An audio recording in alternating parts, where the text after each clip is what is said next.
Syrian girl reporting, and it looks like we're about to see another imperialist war, this time against my own country. The false flag chemical weapons attack that I said would happen last year has occurred, and the powers that be expect us to believe that the Syrian government is so suicidal that it itself invited the United Nations investigators in to investigate the chemical weapons incident in Khan al-Assal, and then suddenly decided on that same very day to launch chemical strikes in an area 5 km from the UN investigators. Now, if that doesn't say false flag to just about anybody, I don't know what does. But I have a lot more evidence to go through and explain about this, which will be hopefully in another video which will come out in the next 24 hours. So please look into that. But first, I want to debunk some of the lies that are being spread as proof that the government did it, particularly by a blogger called Brown Moses, otherwise his name is Elliot Higgins, which the media promotes a lot even though he has no formal weapons training. He is promoted as a weapons expert. He has been badly pretending to be neutral for the last 2 years, but now suddenly at this opportune moment, he's decided he's found evidence that the Syrian military has used chemical weapons in Damascus, and let's just examine how dubious this so-called evidence is. He claims this video shows Assad forces loading firing munitions linked to chemical attacks. But clearly the video is in the daytime, and the chemical attacks happened at night.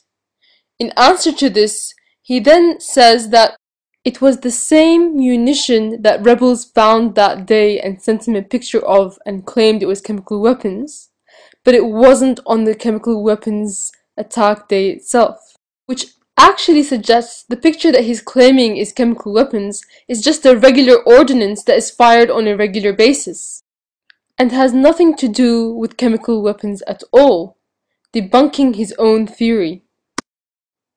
Here's where he hits the bottom of the barrel, and it gets kind of funny, where he cites the fact that soldiers are wearing red berets as evidence that they're using chemical weapons.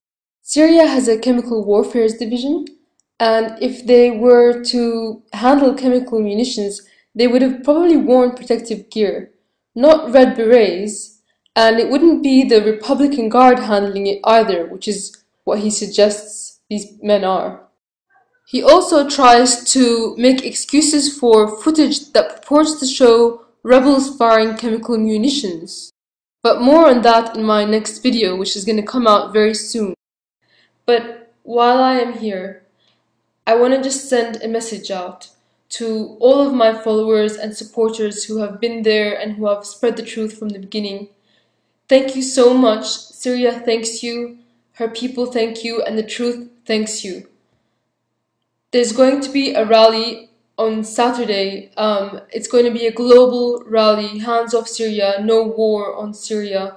I'm going to paste the details now. Please go to your Facebook, type out these words, find out if there's a rally in your city, and make your numbers shown.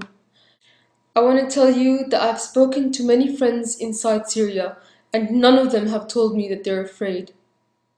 At least we have finally forced the imperialist, globalist neocons to come out of the shadows and stop hiding behind Al-Qaeda or nice words like democracy and freedom, and show themselves to be the imperialists that they are. We are vindicated now, and the world is waking up. I hope that we're going to see numbers grow more and more in opposition to this.